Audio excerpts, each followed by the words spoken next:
Happy Halloween! And it's time to cook with Susan Beck. Well, yesterday my kids made some jack-o'-lanterns and one of them left it here for my front porch. And we saved all of the seeds. So my seeds have already been dried and they are ready to toast. This is just a great fall snack and I'm going to show you how to go about this. So I cut another small pumpkin up today to be able to demonstrate the whole process at once, although it's really a 2-day process. One day you carve your pumpkin and take care of cleaning and drying your seeds, and the next day you roast your pumpkin seeds.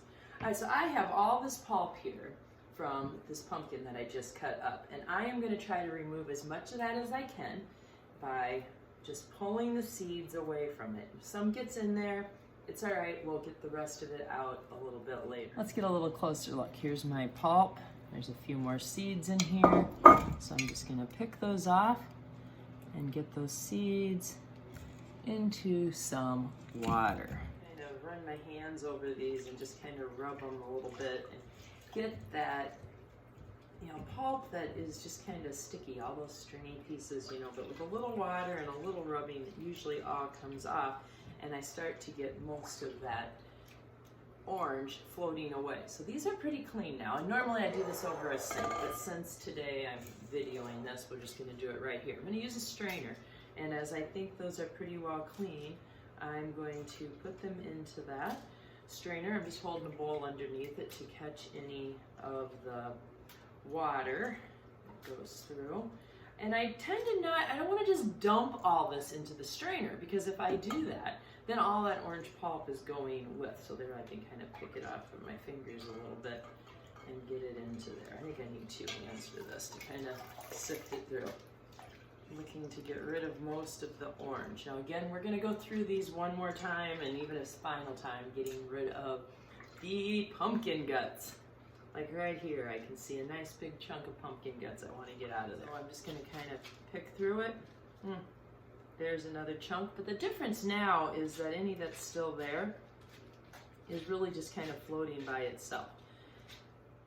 All right, next I just use a clean dish towel. This is one of my hand towels here, and I'm just going to put those seeds all onto this towel. All right, now there's some orange pulp right there, so like I said, just constantly keep picking through, trying to get rid of any of it that's there. All right, now this was just kind of a small pumpkin. I don't have a ton of seeds on this, but I'm going to let these sit overnight. Before I go to bed tonight, I'll probably toss them once and just kind of flip them over so that they continue to dry. So here are my lovely pumpkin seeds from the 2 pumpkins that my kids cleaned out yesterday. So day 2 in the process is that I am going to put some water in my saucepan, I already did that, and add about a tablespoon of salt to this. And I am going to boil my pumpkin seeds in salt water for 10 minutes. That just helps to add that salty flavor to them. My salt water is boiling, so I'm just going to put all of my dried seeds in there, and I'm going to let them boil for 10 minutes. Once I get that back to a boil, I'll probably remove the lid. All right, that's back to a boil, so let's just let that sit and simmer there with the lid on. Put them into a strainer, run some cool water over them.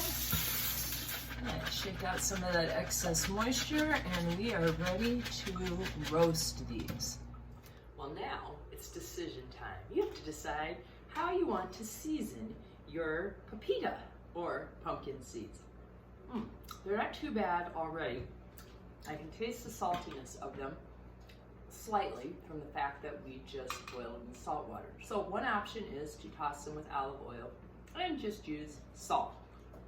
Garlic salt is a favorite at our house. We use that quite frequently, but today I'm going to get a little creative. I've got this little box of Penzeys spice mixes, all these different blends that a friend gave me. One of them I considered using was Galena. Oops, that's not the Galena. Cajun. That's a common one, easy to find different places. I've got this Galena street rub that has salt, sugar, black pepper, paprika, nutmeg, sage, cayenne, and crushed red pepper. I also considered this one here, which is called Mural flavor. It's got shallots and onion and garlic and lemon peel and chives, and orange peel. So I thought maybe I'd try 2 today. And I'm gonna go a little different and try these 2 different ones. The Mural of Flavor and the Galena Street Rub, which is often used like on chicken or like pork ribs or something. So I'm going to put half of my seeds into a bowl. And I'm going to add some olive oil because we need something to help those seeds stick. So drizzling that will help. And this one here is the Galena Street. It does have just a tiny bit of sweetness, but mostly I taste that pepper. I had the black pepper, the paprika, the cayenne, and the red pepper. I think this is going to be really good. I'm going to put that on fairly liberally and then just kind of toss it around. Now, my big old pumpkin out of the way. I have a baking sheet here, and I am going to put onto my baking sheet one of these parchment paper. I like these ones that are already cut to fit my sheet. I just found those and have started using those. All right, so on half of my baking sheet, I am going to place the Mural of Flavor. Sorry, this wasn't the Mural of Flavor, that's my next one. I'm gonna have to keep track of which side is which, okay. This is the Galena Street Rub. It had a lot of peppery flavors in it. All right, clean bowl, let's put the rest of those papita seeds into the mixing bowl and some olive oil on top. And this time we're using the Mural of Flavor. This was the one that had onion and garlic, which is a little more traditional, using onion powder or garlic powder, but then it's got a little bit of orange peel in it, which could make a little interesting taste. Oh, different color here too. These had a little bit of an orange color and these are green. Okay, maybe just a little bit more of that on there. These spice blends are just fantastic. I just love using them, and they're just so quick and easy to have all those spices mixed together. And sometimes they just mix some spices together at Penzeys that I maybe wouldn't have thought to mix together myself. All right, I want to get these so that they're pretty much just in one flat layer. Don't really want them on top of each other. We're going to roast these in a 350-degree oven for 20 to 30 minutes, and we just got to keep an eye on them a little bit. I probably will even look at 15 minutes just to see how they're doing. We just want them to kind of brown, but we don't want any of them to burn. So off to the oven we go with our pumpkin seeds. These have been in the oven for about 15 minutes. So I'm just going to kind of toss them a little bit with a spatula here and put them back. Well, I did roast mine for a full 30 minutes.